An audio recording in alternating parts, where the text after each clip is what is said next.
Hello दोस्तों, स्वागत है आप सभी का दिशा 2.0 पर। दोस्तों आज ये मेरा सेकंड लेक्चर है, जिसमें कल की क्लास में हमने कवर किया था नंबर्स क्या होते हैं, नंबर के बनने के बाद में हमसे क्या क्या पूछा जा सकता है। ये सारी बेसिक चीज़ें जो थी वो कल आपके साथ में हमने शेयर की। तो आज ये हमारा सेकंड लेक्चर है, जिसमें हम लोग जानेंगे नंबर सिस्टम के बारे में। तो नंबर सिस्टम में मैंने आपको बताया कि सिस्टम बहुत बाद की चीज़ है, पहले मैंने नंबर के बारे में पढ़ा। तो आज हम बात करने वाले हैं सिस्टम के ऊपर। तो हम अपने नंबर सिस्टम के अंदर टोटल कितने इस तरीके के सिस्टम को पढ़ते हैं, तो टोटल 4 तरीके के सिस्टम को पढ़ते हैं। अब वो 4 तरीके के सिस्टम हैं कौन कौन से, तो सबसे पहले ये जान लेते हैं। तो पहला हमारा जो सिस्टम है वो है डेसिमल सिस्टम। कौन सा? Decimal system. Decimal system.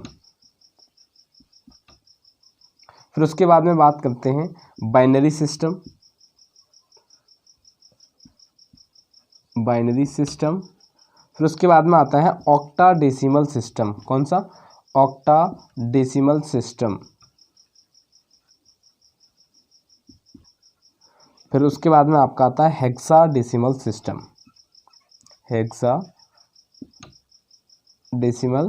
System. ये टोटल 4 तरीके के सिस्टम अपने नंबर सिस्टम के अंदर इनको कवर करते हैं। अब 4 तरीके के सिस्टम जो होते हैं, इनमें से हमें सिर्फ पढ़ना क्या है, तो वो पढ़ना है डेसिमल सिस्टम। बोले ये 3 इनका क्या करना है, तो भैया ये अपने सिलेबस में नहीं है। क्या? जो बाइनरी सिस्टम है, ऑक्टाडेसिमल है और हेक्साडेसिमल, ये अपने सिस्टम के अंदर नहीं है। अपने सिस्टम के अंदर क्या है? डेसिमल सिस्टम है। क्या है? डेसिमल सिस्टम, जिसे हम लोग कहते हैं दशमलव पद्धति। क्या बोलते हैं? दशमलव पद्धति। दशमलव पद्धति। बाइनरी सिस्टम इसको बोलते हैं द्वय आधारित पद्धति। क्या बोलते हैं? द्वय आधारित पद्धति। क्लियर है? तो अपन को पढ़ना है डेसिमल सिस्टम। तो डेसिमल सिस्टम के बारे में बात करेंगे। तो अब ये सिस्टम मैंने आपको बता दिया कि हम किसके ऊपर बात करने वाले हैं, डेसिमल सिस्टम के ऊपर बात करने वाले हैं। तो सबसे पहले हेडिंग लगा लीजिए, classification of number.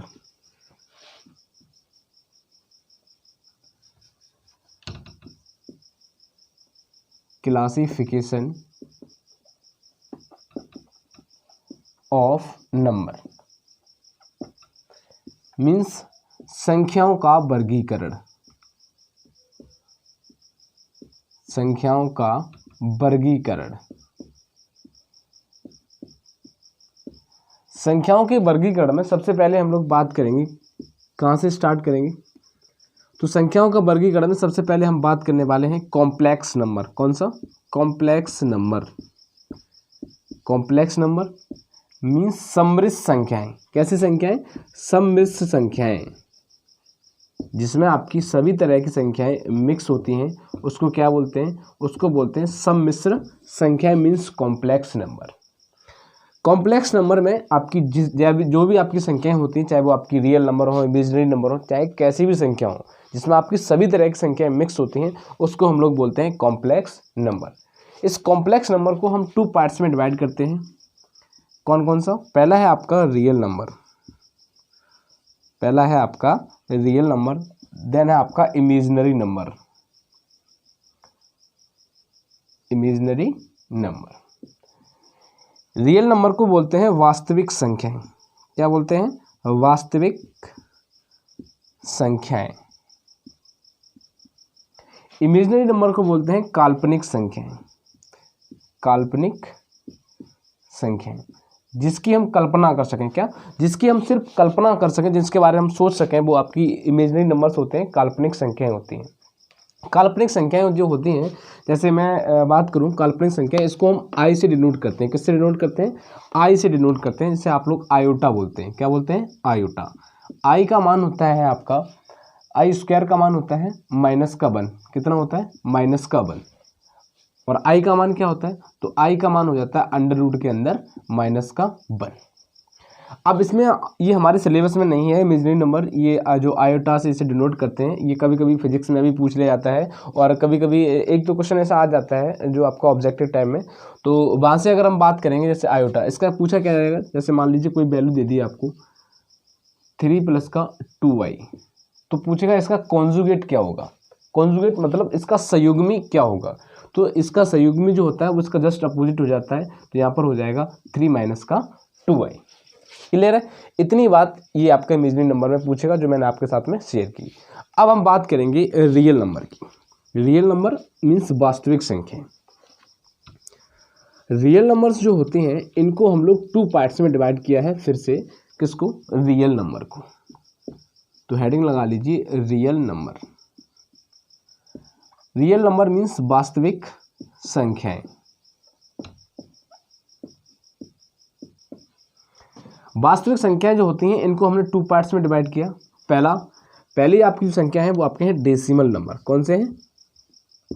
Decimal number. दूसरे हैं आपके इंटीजर्स। क्या है? दूसरे हैं आपके इंटीजर्स।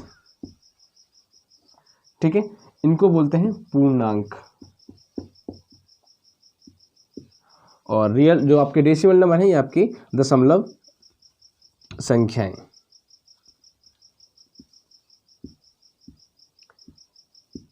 दशमलव संख्याएं। तो इंटीजर्स को हम बाद में पढ़ेंगे, पहले बात करते हैं दशमलव संख्या की। अब दशमलव संख्या जो होती है डेसिमल नंबर्स जो होते हैं ये आपके 2 पार्ट्स में बटे होते हैं। तो अब पहले दशमलव संख्याओं के बारे में जान लीजिए। जैसे कोई आपकी संख्या दी है 3.562384, ये आगे चलती चली जा रही है, तो ये क्या है? आपका डेसिमल नंबर है। ठीक है, जैसे आपकी एक कोई संख्या दे दी है आपका 2.2222, इस तरह से आपका ये जा रही है, ये भी आपका एक दशमलव नंबर है। या दे दे आपका 0.33333, इस तरह से ये आपकी एंड सोन चली जा रही है। ये आपके क्या हो गए? Decimal number. तो हमने बताया इंटीजर्स को हम बाद में पढ़ेंगे, पहले डेसिमल नंबर के ऊपर बात करने वाले हैं। डेसिमल नंबर्स जो होते हैं ये आपके 2 टाइप्स के होते हैं। क्या? डेसिमल नंबर को भी हमने कितने भाग में बांटा है? 2 भागों में बांटते हैं हमने दशमलव संख्याओं को। Decimal number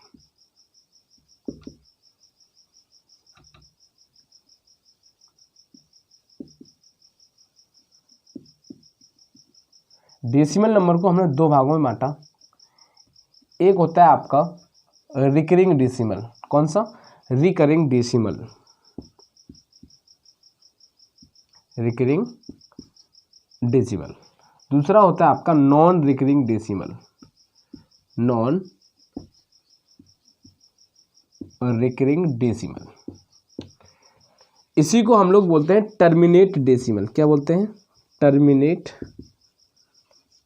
terminate decimal. और इसको बोलते हैं non terminate decimal. Non terminate decimal. आप समझिए, टर्मिनेट, नॉन टर्मिनेट, रिकरिंग और नॉन रिकरिंग, इसको बोलते हैं हम लोग शांत दशमलव। हिंदी में क्या बोलते हैं? शांत दशमलव। शांत दशमलव। और इसको बोलते हैं अशांत दशमलव।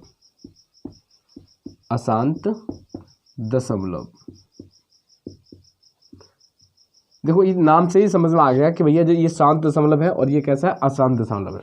शांत दशमलव के अंदर आपका जैसे आपका 0.333 इस तरह से आपका ये चलता चला जा रहा है, ये आपका क्या आता है? शांत दशमलव के अंदर आता है। इसकी अगर बात करें तो इसमें आपका जो नॉन टर्मिनेट डेसिमल या नॉन रिकरिंग डेसिमल जो होता है, इसमें क्या होता है? इसमें आपका ऐसे कोई नंबर दिया है आपका 1.634567892 ऐसे ये चलता चला जा रहा है। मतलब ये शांति नहीं हो रहा, चलता चला जा रहा है। ठीक है, कहीं पर भी आपका ये रुक नहीं रहा है, शांत नहीं है, ये कैसा है? अशांत है। तो ये आपका कैसा होगा? नॉन टर्मिनेट होगा। मैंने आपको बताया जो रिकरिंग डेसिमल जो होता है या शांत दशमलव होता है, या इसी को हम लोग बोलते हैं टर्मिनेट डेसिमल। इसी का एक नाम और है रिपीटिंग डेसिमल। कौन सा? Repeating decimal. Repeating decimal. ठीक है, किसको बोलते हैं? टर्मिनेट डेसिमल को। और ये आपका नॉट रिपीटिंग डेसिमल होता है, जो आपका रिपीट ना हो। ये क्या होता है? इसमें संख्या बार बार रिपीट होती रहती है। अब देखिए, एक ये आपका 3 जो है बार बार रिपीट हो रहा है ना, तो इसको हम क्या बोलते हैं? टर्मिनेट डेसिमल, रिकरिंग डेसिमल या रिपीटिंग डेसिमल। अब इसको क्या करते हैं? इसको हम लिख देते हैं 0.3 पर बार। क्या? 0.3 पर बार। 0.3 पर जो बार, इसको हम लिख देते हैं। और इसी को हम किस फॉर्म में और लिखते हैं? अगर हम यहाँ से बार हटाएं तो क्या लगता है बार और जब पॉइंट हटेगा तो 3/9 क्या आ जाएगा 3/9, मतलब जितनी संख्याओं पर बार लगा होता है उसके नीचे उतना ही आपके 9 आ जाते हैं। बोले सर जी ये तो आपने एक नई बात बता दी, इसमें 9 कैसे आ गया? 9 कैसे आया ना, सवाल यही उठेगा इसमें 9 क्यों आया, 9 की जगह आप कुछ और नहीं ले सकते थे? तो चलिए देखिए, मैंने आपको बताया, क्या बताया, मैंने आपको बताया कि ये आपका जो 0.33 था, क्या था 0.33333, ये आपका ऐसे चलता चला जा रहा था। मैंने मान लिया इसकी जगह पे क्या मान लिया, x मान लिया, इसको x बराबर ये मैंने मान लिया आपका 0.333 ये आपका जा रहा है एंड सोन तक। ठीक है, अगर हम इन दोनों में अगर मैं 10 का मल्टीप्लाई कर दूं, क्या कर दूं 10 का मल्टीप्लाई कर दूं, तो ये आपका इधर 10x हो जाएगा। बोलो, अगर ये 10x हो गया तो इसका एक पॉइंट इधर आ जाएगा, पीछे चला जाएगा, तो ये 3.333 इस तरह से आपका ये चलता जाएगा। अब ये आपका इस तरह से आपका ये चलता चला गया। ठीक है, इस तरह से जब ये आपका चलता चला गया तो मैंने जो यहाँ से 0.3 यहाँ से इतने जो पीछे आपका 3 जो चलता जा रहा है इसके बराबर मैंने क्या माना है, तो इसके बराबर मैंने माना है x। क्या माना है x, तो इसको यहाँ पे इसका मान यहाँ पे रख दीजिए 10x बराबर 3 प्लस का इसके स्थान पर हम रख देंगे पूरे के स्थान पर x। क्लियर है? चलिए अब ये 10x ये 3 प्लस का x, तो हम 10x प्लस का जो x इधर था हम इसको इधर लेके आए, ये माइनस का x हो गया बराबर 3। 10x में से x गया, ये आपका 9x बचा और 9x बराबर 3, तो x बराबर आपका मान निकल के आ गया 3/9। तो यहाँ से ये हमने आपको प्रूफ भी करके दिखा दिया कि इसके नीचे 9 क्यों आता है। जब हम बार इसमें लगा होता है, बार को हटा देते हैं, तो बार को हटाने के बाद में इसके अपॉन में 3 कहाँ से आता है। क्लियर है? चलिए, अगर वीडियो आपको पसंद आ रही है तो यार इसको लाइक करते, बिल्कुल लाइक करते रहिएगा और इसको शेयर भी करिएगा। चैनल पर नए हो तो चैनल को सब्सक्राइब तो पहले सबसे पहले करिएगा, है ना। चलिए देन हम बात कर रहे हैं, मैंने आपको बताया, एक बार रिकैप कर लेते हैं जल्दी से। मैंने आपको बताया जो हमारे सिस्टम जो है 4 तरीके के सिस्टम को पढ़ते हैं, कौन कौन से, डेसिमल सिस्टम, बाइनरी सिस्टम, ऑक्टाडेसिमल और आपका हेक्साडेसिमल। इन सिस्टम के बाद में मैंने आपको बताया कि जो क्लासिफिकेशन और नंबर संख्याओं का वर्गीकरण क्या होता है। तो संख्याओं के वर्गीकरण में मैंने सबसे पहले आपका कॉम्प्लेक्स नंबर पढ़ा। कॉम्प्लेक्स नंबर इसमें सभी तरह की संख्याएं मिश्र होती हैं, उसे हम समृद्ध संख्याएं कहते हैं। इन समृद्ध संख्याएं मीन्स कॉम्प्लेक्स नंबर को हमने 2 पार्ट्स में डिवाइड किया, पहला रियल नंबर और इंटीजर। फिर उसके बाद में मैंने आपको बताया कि इंटीजर जो होते हैं इनको बाद में पढ़ेंगे। रियल नंबर पे बात की, तो रियल नंबर जो हैं मैंने आपको बताया रियल नंबर और इंटीजर, इनके बारे में बात बताया। तो रियल नंबर जो आपका इसमें हमने पढ़ा आपका डेसिमल सिस्टम। डेसिमल नंबर मैंने इसके बारे में आपको बताया कि जो डेसिमल नंबर्स जो होते हैं, इन डेसिमल नंबर में हमने पढ़ा कि आपके 2 प्रकार के होते हैं, जो आपका एक टर्मिनेट और दूसरा नॉन टर्मिनेट, रिकरिंग और नॉन रिकरिंग डेसिमल। फिर मैंने आपको इनके बारे में बताया। फिर मैंने आपको ये प्रूव करके भी दिखाया कि जब कोई संख्या रिपीटिंग होती है तो इसके अपॉन में 9 कैसे आ जाता है, इस पर बार लगा होता है तो इसके अपॉन में 9 कैसे आ जाता है। ठीक है, इतनी सी बात मैंने सब कुछ आपको एक साथ में क्लियर कर ली। फिर मैंने आपको बताया कि भैया अब इसके बाद में जब हम आगे बढ़ेंगे, क्या इसके बाद में हम फिर आगे बढ़ते हैं कि भाई मैंने बताया कि अब इतना तो सब पढ़ ही लिया है, तो अब जो आपकी 3/9 क्या 3/9 आपकी वैल्यू आई है, ये x बराबर मैंने जो आपका मान निकाला है, ये आपका क्या था, टर्मिनेट डेसिमल था। क्या था, टर्मिनेट डेसिमल। 3/9 से मतलब समझ रहे हैं ना, p/q, क्या p/q इसके फॉर्म में लिखा हुआ है, p/q इसके फॉर्म में आपका लिखा हुआ है, ये आपका टर्मिनेट डेसिमल। यानी कि जो टर्मिनेट डेसिमल होते हैं, क्या होते हैं, जो टर्मिनेट डेसिमल होते हैं इन्हीं को हम लोग परमेय संख्याएं बोलते हैं। क्या बोलते हैं, परमेय संख्याएं मीन्स रेशनल नंबर। तो आपको हेडिंग लगा लेनी है, परमेय संख्याएं means rational number, rational number, इनको क्या बोलते हैं, परमेय संख्याएं, परमेय संख्याएं। ठीक है, अब परमेय संख्याएं क्या होती हैं, तो परमेय संख्याएं वे संख्याएं होती हैं जिन्हें हम p/q के रूप में, किसमें, p/q के रूप में हम जिनको डिनोट कर सकते हैं, p/q के रूप में जिनको हम डिनोट कर सकते हैं, वो आपकी परमेय संख्या होती है, रेशनल नंबर्स होते हैं, जहां आपका q does not equal to 0 होता है। तो भैया q बराबर 0 नहीं होना चाहिए, कोई भी संख्या है आपकी परमेय संख्याएं होंगी। फॉर एग्जाम्पल अगर हम बात करें तो 3/7, 8, 9/5, इस तरह से आपकी कोई भी संख्या होंगी, परमेय संख्याएं होंगी। बोले सर जी आपने तो बोला है p/q, p/q फॉर्म में होंगी वो आपकी परमेय संख्या होंगी। लेकिन यहाँ पर आपने 8 भी ले लिया है, क्या 8 हमारा परमेय संख्या है? हमने कहा बिल्कुल है। बोले कैसे? मैंने कहा 8 भैया इसके नीचे कुछ नहीं तो इसके नीचे 1 मान लीजिए, तो p/q रूप में आपका हो गया 8। इसी तरह से ये क्या होता है, जो भी आपकी संख्याएं हैं जो p/q के रूप में जिनको हम लिख सकते हैं वो आपकी परमेय संख्याएं होती हैं। क्या? जो जिन संख्याओं को हम p/q के रूप में लिख सकते हैं वो आपकी परमेय संख्याएं होती हैं, मीन्स रेशनल नंबर होते हैं। अगर हम बात करें इर्रेशनल नंबर, किसकी? इर्रेशनल नंबर की अगर हम बात करें तो इर्रेशनल नंबर क्या होते हैं इनके बारे में समझ लीजिए, जिन्हें हम p/q के रूप में न लिख सकें। क्या? जिन्हें हम p/q के रूप में, ऐसे हमने इसको परमेय संख्याओं को p/q के रूप में लिख लिया, लेकिन जो संख्याएं हम p/q के रूप में नहीं लिख सकते वो आपकी कैसी संख्या होती है? इर्रेशनल नंबर होते हैं। इर्रेशनल नंबर जैसे आपका रूट के अंदर 3, रूट के अंदर 5, ये आपकी कैसी संख्या है? ये आपकी इर्रेशनल नंबर है, मीन्स अपरमेय संख्या है। कैसी हैं? अपरमेय संख्या है। क्लियर है? तो परमेय और अपरमेय संख्याएं आई होप आपको क्लियर हुई होंगी। अब परमेय संख्याएं क्या हैं? जिन्हें हम p/q के रूप में लिख सकते हैं, और अपरमेय संख्याएं क्या हैं? जिन्हें हम p/q के रूप में नहीं लिख सकते, वो आपकी अपरमेय संख्याएं होती हैं। ठीक है, चलिए अब आपसे अगर पूछ ले, क्या अगर आपसे पूछे कि पाई है ये कैसा नंबर है, पाई आपका परमेय है या अपरमेय है, तो पाई जो होता है, क्या पाई जो होता है ये आपका इर्रेशनल नंबर होता है। कैसा होता है? पाई आपका इर्रेशनल नंबर होता है। सॉरी, यहाँ पे IRR होगा। पाई जो है वो आपका इर्रेशनल नंबर होगा। और पाई का मान कितना होता है? तो 22/7। कितना होता है? 22/7। ये कैसा है? ये आपका रेशनल होगा। कैसा होगा? रेशनल। मीन्स पाई जो है वो आपकी अपरमेय संख्या है, लेकिन इसका जो मान 22/7 होता है वो आपका परमेय संख्या होता है। बोले सर जी ये तो मान आपका पाई का ही है 22/7, तो ये आपका रेशनल क्यों है? अगर ये आपका रेशनल है मीन्स ये आपका अपरमेय है, तो ये आपका परमेय क्यों है? मैंने कहा भैया जो पाई का ये मान होता है 22/7 ना, ये आपका अप्रोक्सीमेट मान होता है। कैसा होता है? ये आपका अप्रोक्सीमेट मान होता है पाई का,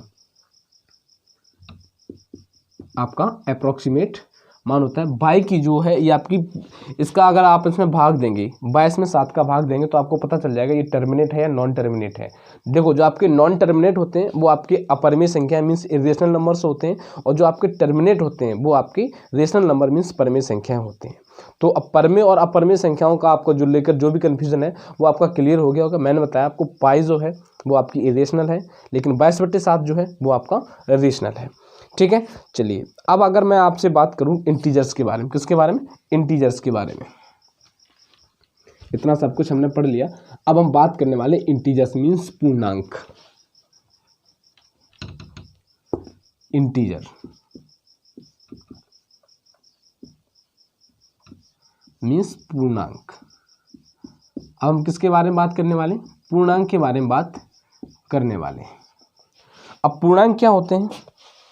इसका नाम से ही पूरा सिद्ध हो रहा है, जिसमें आपका पूरा अंक हो। क्या हो? जिसमें आपका पूरा अंक हो वो आपके पूर्णांक होते हैं। ठीक है, चलिए पूर्णांक में हम क्या करते हैं, इनको 3 पार्ट्स में डिवाइड करते हैं। पहला आपका 1 2 3 डैश डैश, ये आपका चलता चला जाए अनंत तक। ठीक है, दूसरा 0। याद रखना भाई साहब, 0 जो है ना वो आपका पूर्णांक है। क्या? पूरा अंक है 0, पूर्णांक के रूप में इसको गिना जाता है। ठीक है, नेक्स्ट -1 -2 -3 -4 डैश माइनस का अनंत तक। क्या? माइनस का अनंत और प्लस का अनंत, यानी कि आपके इसमें क्या होते हैं, पॉजिटिव नंबर्स भी होते हैं, नेगेटिव भी होते हैं, और आपका बीच में एक आपका न्यूट्रल नंबर भी होता है। ठीक है, न्यूट्रल भी होता है, आपका जो पूर्णांक है आपका न्यूट्रल भी होगा, पॉजिटिव भी होगा और नेगेटिव भी होगा। ये आपका पॉजिटिव है और ये आपका नेगेटिव है। तो पूर्णांक में मैंने क्या बताया? पूर्णांक जो इसमें आपका पॉजिटिव नंबर्स भी होते हैं, न्यूट्रल भी होता है और आपका नेगेटिव भी होता है। मतलब पूर्णांक में आपका पूरा अंक जो भी होगा, तो 0 है वो आपका पूर्णांक है। याद रखना 0 आपका कैसा अंक है? तो वो आपका पूर्णांक है। ठीक है, चलिए अब जो आपके पॉजिटिव नंबर का सेट होता है और नेगेटिव नंबर्स का सेट होता है, इनको क्या कहते हैं? तो पॉजिटिव नंबर का जो सेट है इनको भाई क्या कहते हैं, और नेगेटिव नंबर्स का जो सेट है इनको हम क्या कहते हैं? जल्दी से बताइएगा, पॉजिटिव और नेगेटिव नंबर्स का सेट क्या होता है। देखिए जो आपका पॉजिटिव नंबर का सेट है इनको हम लोग बोलते हैं नेचुरल नंबर। क्या बोलते हैं? Natural number. Natural number mean